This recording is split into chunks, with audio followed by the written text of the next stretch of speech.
Before this episode starts, we shall tone the bell 10 times in memory of Brian Christopher, known as Grandmaster Sexy and the son of Jerry the King Lawler, Nikolai Volkov, Brickhouse Brown, and Jim the Anvil Neidhart.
understand, they talk to me.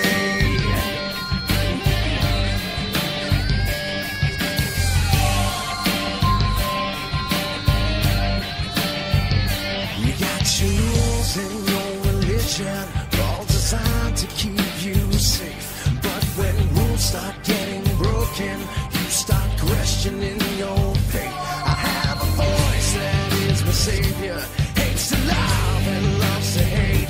I have a voice that has the knowledge and the power to...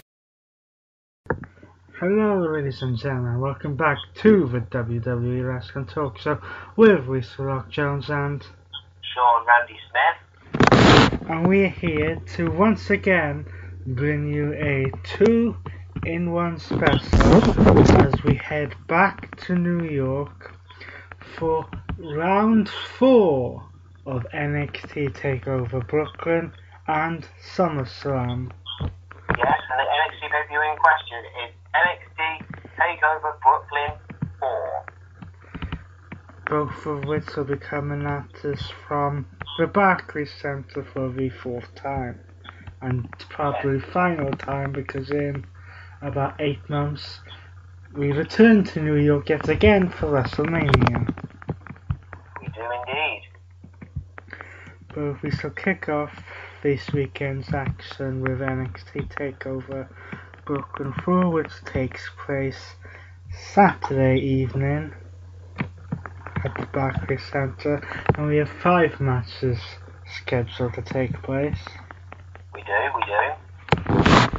Starting with Shayna Baszler defending the NXT Women's Championship against the winner of last year's Mae Young Classic, Kairi Sane. And as a matter of fact, this is actually a rematch of the finals of the Mae Young Classic last year. It is indeed, absolutely right. I could see going either way. They may want to have Shayna Baszler go up to the main roster and possibly do something with a little person called Ronda Rousey. Yes. Or they just may want to keep her on NXT for a little while longer, or go over to SmackDown. The question is, who knows? Our next match is a match which seems to have taken over NXT in a similar kind of fashion to Brock Lesnar and Roman Reigns. Yeah, it's kind of a similar sort of line, but the match in question is Tommaso Ciampa will once again take on Johnny Gargano, except this time it will be for the NXT Championship, and it will be last man standing. But originally, this wasn't meant to be the main match. It was meant to be a triple threat. Yes, this was meant to be a triple threat match, owing into the fact that a few weeks ago on NXT, Tommaso Ciampa defeated Aleister Black to become the NXT champion.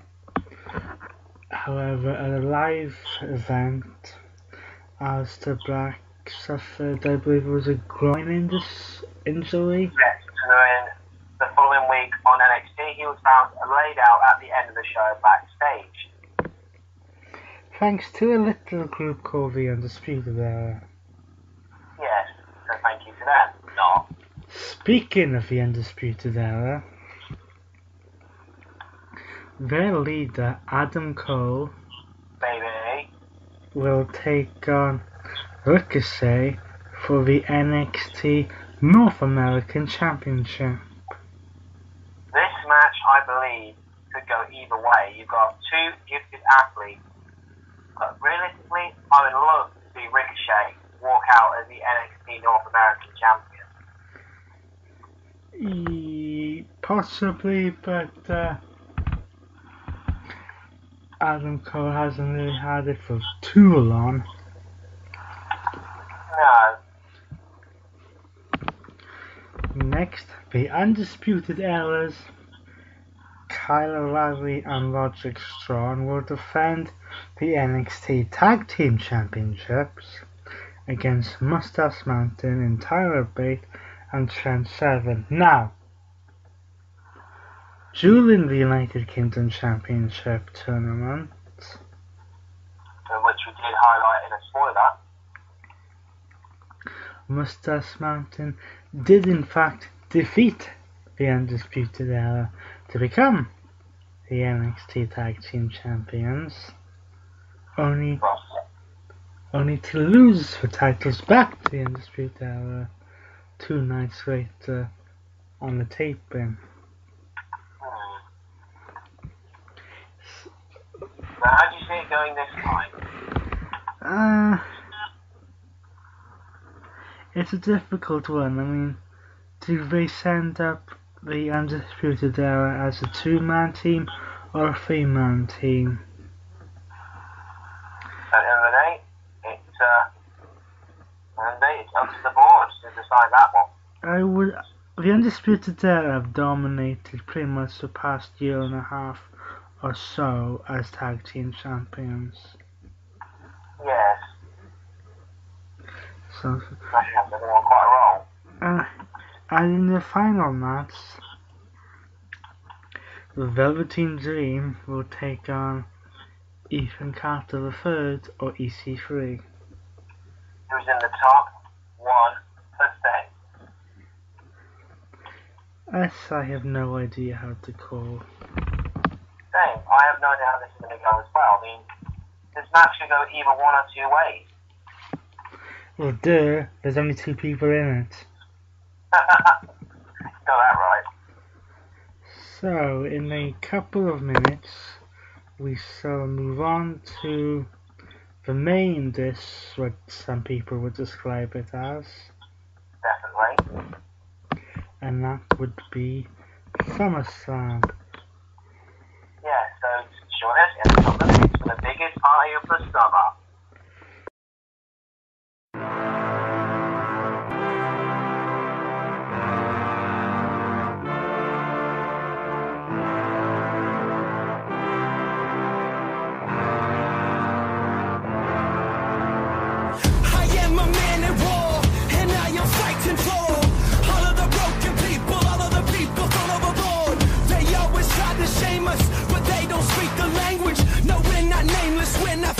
We were born for greatness. Somebody sound the alarm. Fire was set in the dark. It's time that you know. No, we're not nameless, we're not faceless. We were born for greatness. It doesn't matter if the world is going mad. If we just hold on, if we just hold on, yeah. The sky is falling and the world is going mad. And we sing our songs and we just hold on, yeah. So if you're running, stop running. One life, one chance, start living. Sing it louder just to let the world know. No, we're not nameless, we're not faceless. We were born for greatness. We're not nameless, we're not faceless. We were born for greatness. We're not nameless, we're not faceless. We were born for greatness.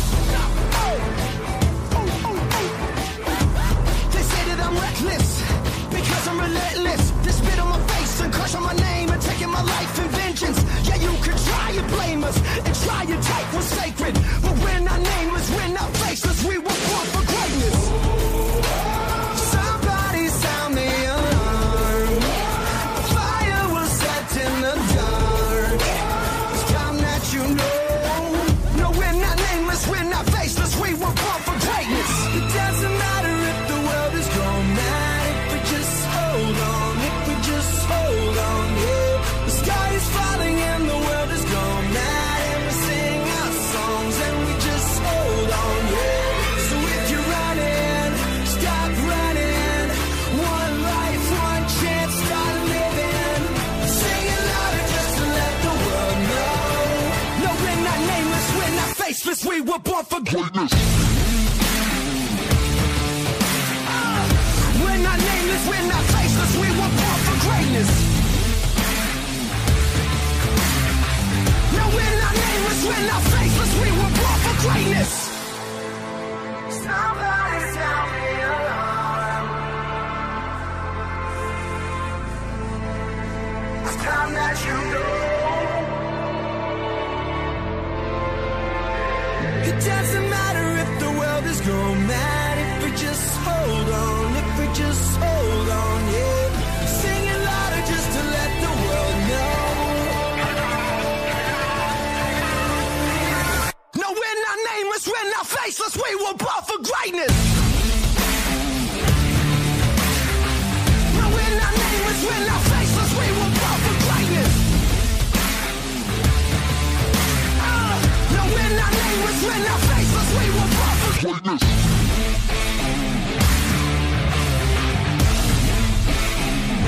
We were born for greatness. No, we're not nameless, we're not faceless, we were born for greatness.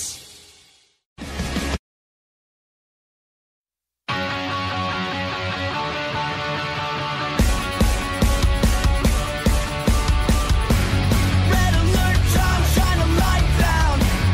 On the front lines of my mind now. Riding my time on the high ground. Blinded but I'm still alive, shout oh. They said we're lucky to have got this far, and that is not worth fighting for. The words are written on the wall. Come on and fight back, we'll start it over again. We'll take it right back from the ones we're again. It's time to rise up, even though they left us for dead. This is our last stand. Take a chance now and draw a line in the sand. It's in our hands now, no living with regret. It's time to rise up, even though they left us for dead. This is our last stand.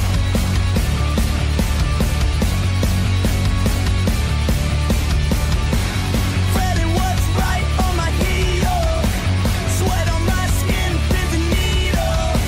Forget it all right, can you feel that this is our time? Make it real, shout oh. They said we're lucky to have got this far, and that is not worth fighting for.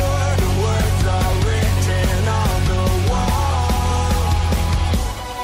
Come on and fight back, we'll start it over again. We'll take it right back from the ones we're again. It's time to rise up, even though they left us for dead. This is our last stand. Take a chance now and draw a line in the sand. It's in our hands now, no living with regret. It's time to rise up, even though they left us for dead. This is our last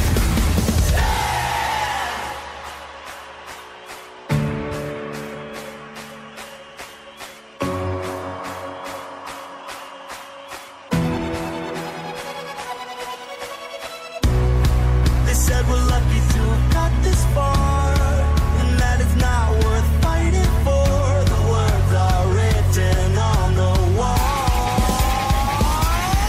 Come on and fight back, we'll start it over again. We'll take it right back from the ones we're again. It's time to rise up, even though they left us for dead.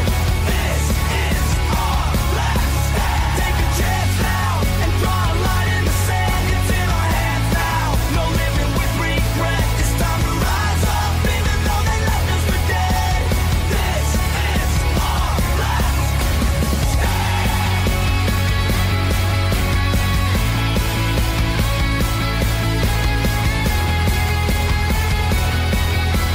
This is our last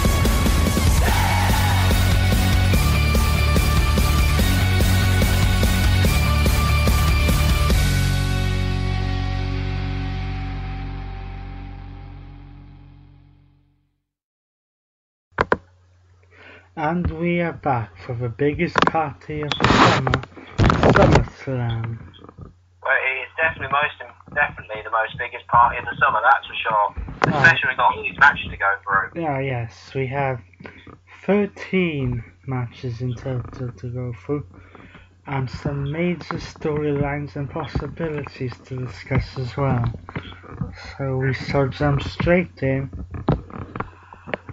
and and start with the 3 matches which will take place on the pre/kickoff show. Yeah. And that will be Cedric Alexander defending the Cruiserweight Championship against Drew Gulak. So where do we begin with this? I really don't follow 205 Live that much. No, neither do I. But I would say that considering that Cedric Alexander has held the championship since WrestleMania, they might take it off him. They might, but we'll have to wait and see. I do question though, why is the Cruiserweight Championship always decided on the pre-show? That's a point. We're not the management though, so... Next, representing SmackDown, we have the Rusev and Lamadei connection. Yes. The teaming up to take on the team of Andre Cien Almas and Selena Vega in a mixed tag team match. Now, this just seems to have been chucked together for no good reason over the past few weeks. Yes, it seems to be that way. All started when Selena Vega had her in-ring debut match against Lana.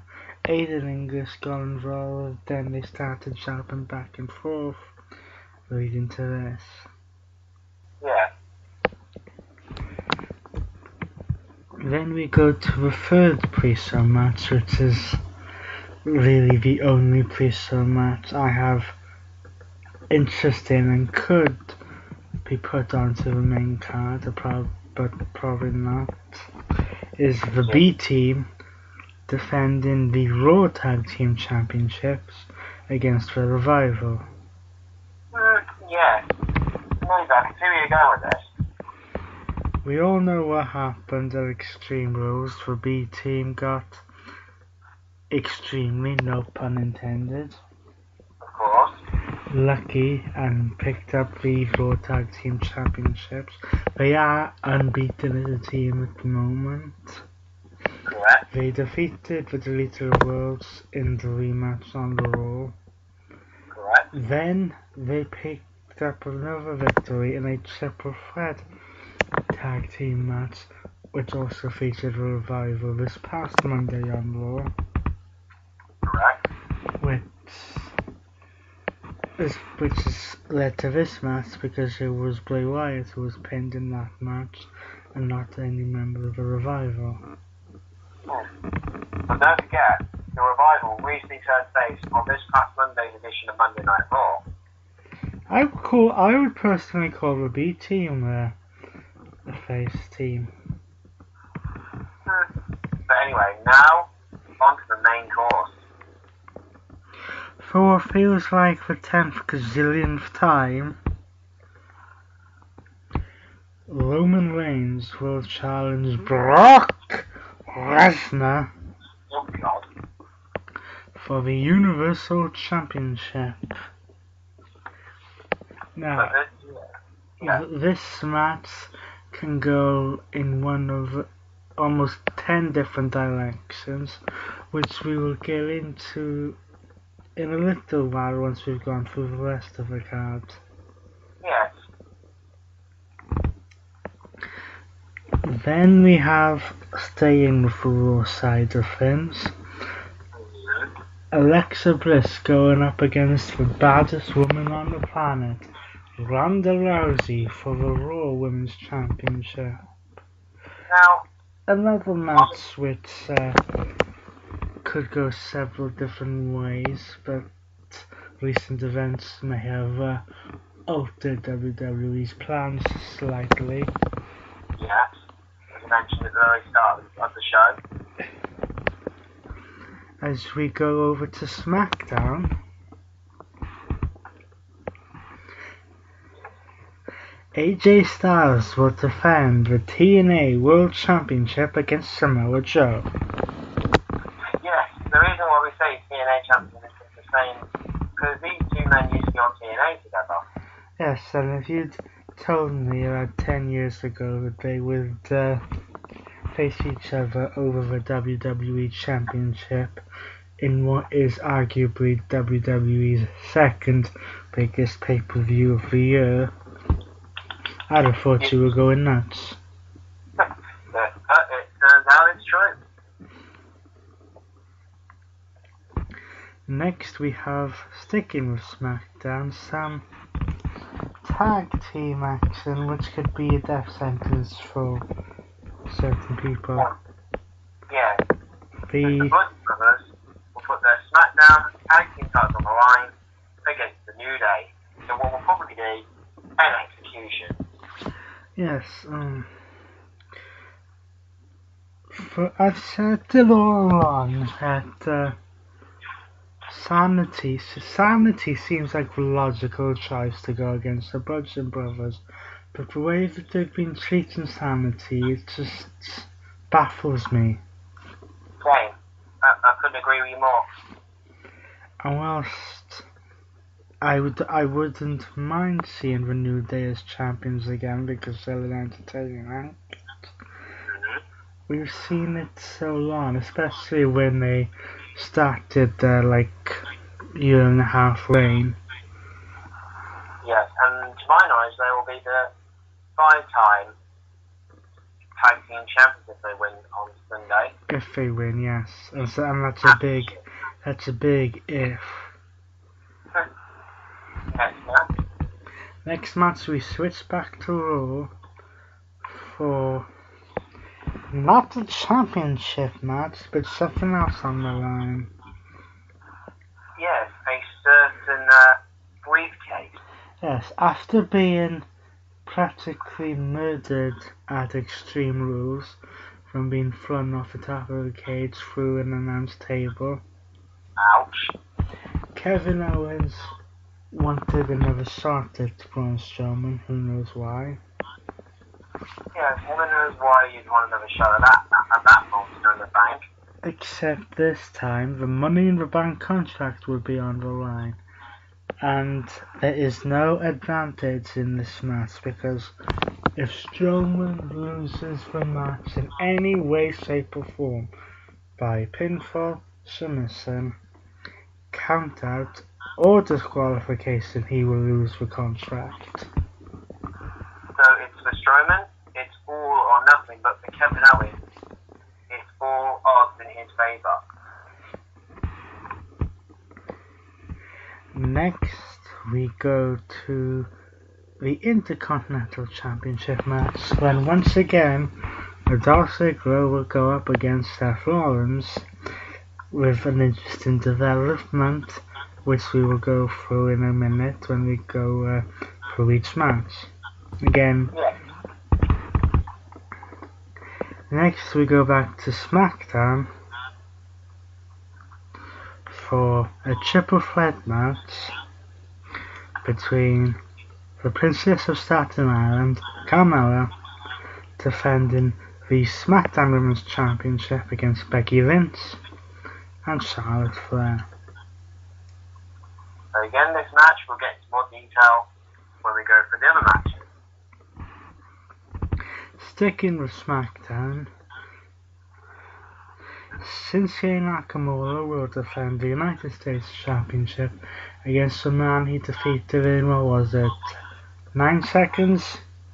Something like that. At Extreme Rules, Jeff Hardy, Yes.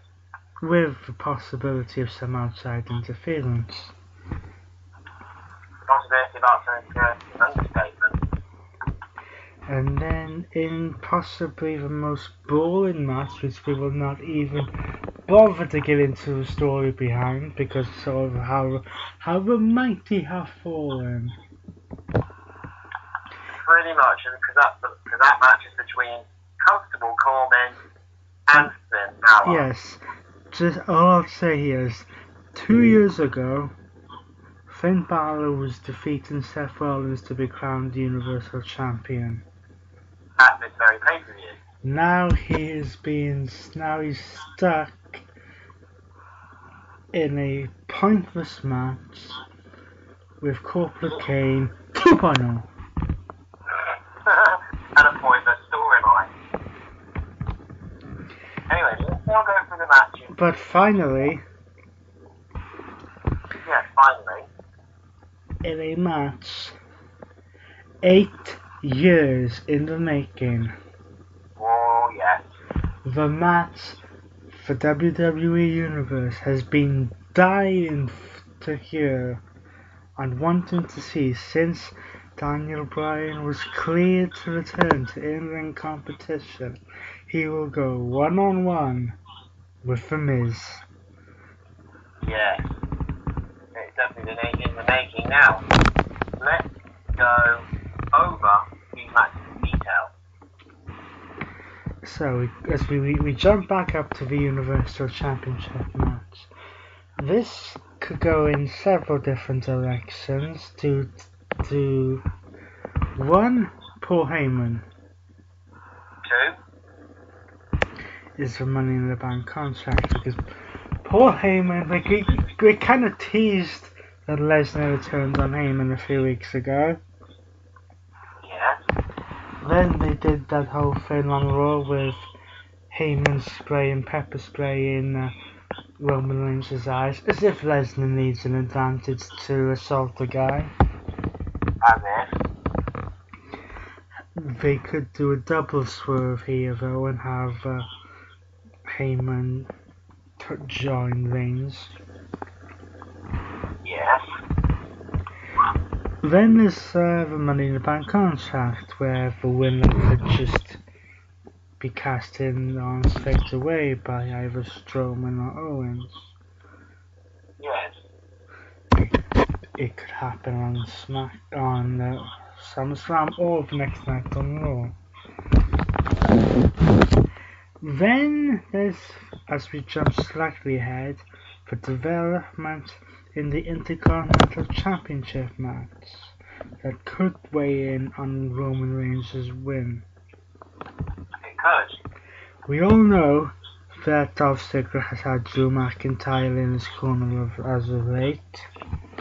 Yes. Well, Seth Rollins was sick and tired of dealing with them 2-on-1, so he called up an old buddy. For certain, Mr. Lewis, who we haven't seen in 8 months.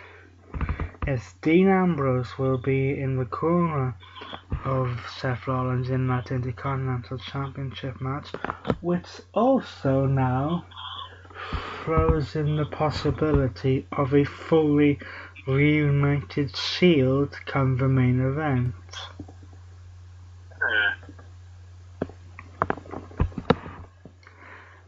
In the Alexa Bliss vs Ronda Rousey match,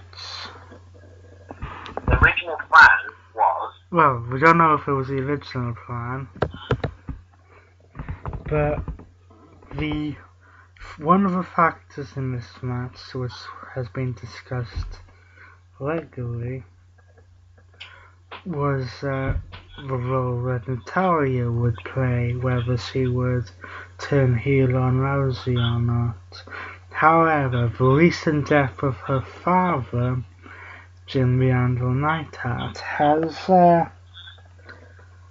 in my opinion, thrown that into doubt. Yes.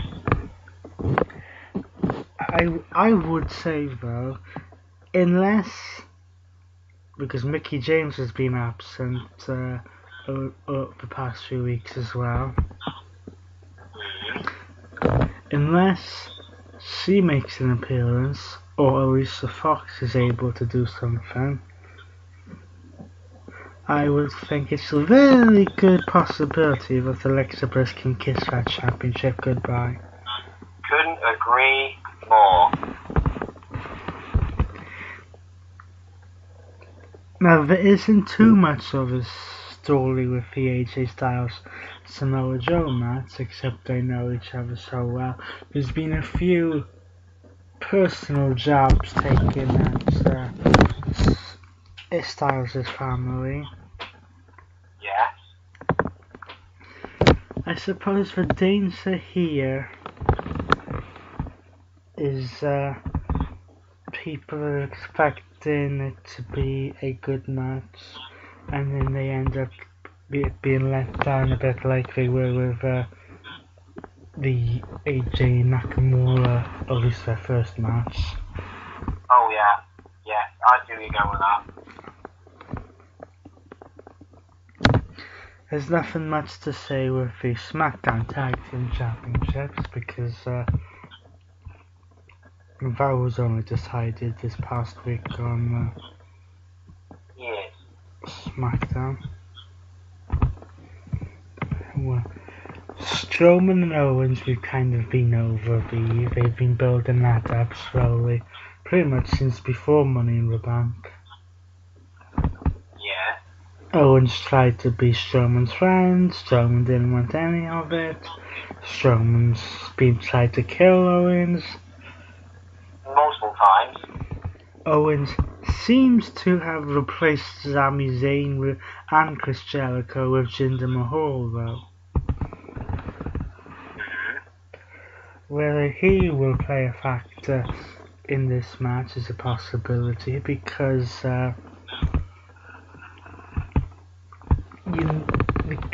of course if Strowman is counted out or even disqualified, he will lose. And in some ways, I think Owens being Universal Champion, if they go in that direction, can be an entertainment thing. Yes, I agree as well. Now, the other option about having a fully reuniting Shield is that in the Intercontinental Championship match, because Dean Ambrose came back with a new, slightly tougher look, Yes. there's a possibility of him turning heel on Seth Rollins. Yes, we've heard little whispers about that recently. There was talk about that before he got injured as well. True. As we go to the SmackDown Women's Triple Threat, there's talk here of turning either Charlotte or Becky heel. Yeah, I can see that. But whether it's done as a result of them losing or winning, I don't know. Personally, I normally wouldn't say this. But Part of me is actually hoping that Carmella escapes this match as champion, because if you're going to have Ronda Rousey win her first championship, do you really want to overcrowd that? true, very true. And I think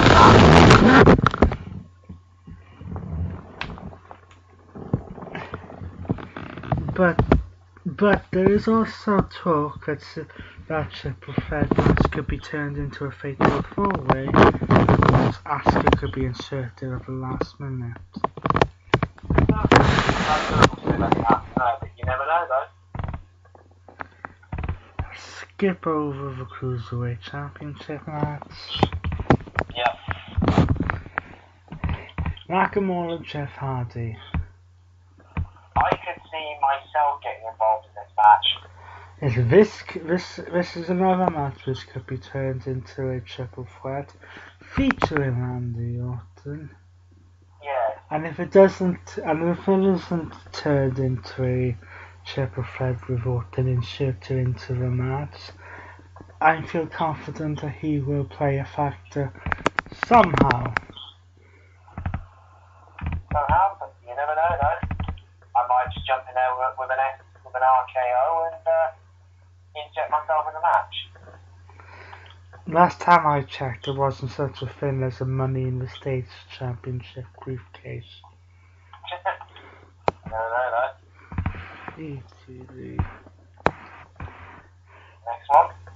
Next one is Corbin Balor, which we'll skip over. And then we've got the two other pre-show matches. The match we really want to talk about is Daniel Bryan and The Miz. Oh, yeah. 8 years of making Now, the very first NXT. yes, now 8 years ago, the original NXT took place. They formed what became known as the Nexus. Daniel Bryan was from Mrs. Lucky. In that NXT. Daniel Bryan did not win a single match during that time. No, he didn't. He left. I believe he actually got fired by WWE. Yes, for choking out a ring announcer. He came back in, as a matter of fact, at SummerSlam 2010, incidentally. Then he won his first championship in WWE from The Miz, with the United States Championship. Since then, they have kind of paralleled away from each other.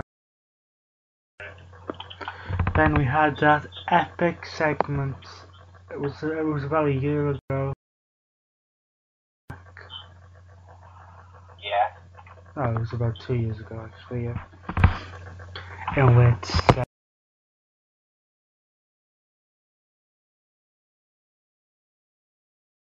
Bryan walked away. yes, I would, if it wasn't for the fact that I don't trust, like Daniel Bryan has said, WWE's creative writing skills at the minute, I would gladly have this build through to a WrestleMania match as well. Yeah, I see where you're going with that. I couldn't agree more with that myself. My problem is, who do you give the win to here? Because, and in some, you could count this to the Intercontinental Championship match as well. Yeah. Because both Dolph Ziggler and Daniel Bryan have contracts that run out very soon. And as far as we are aware, they haven't re-signed anything.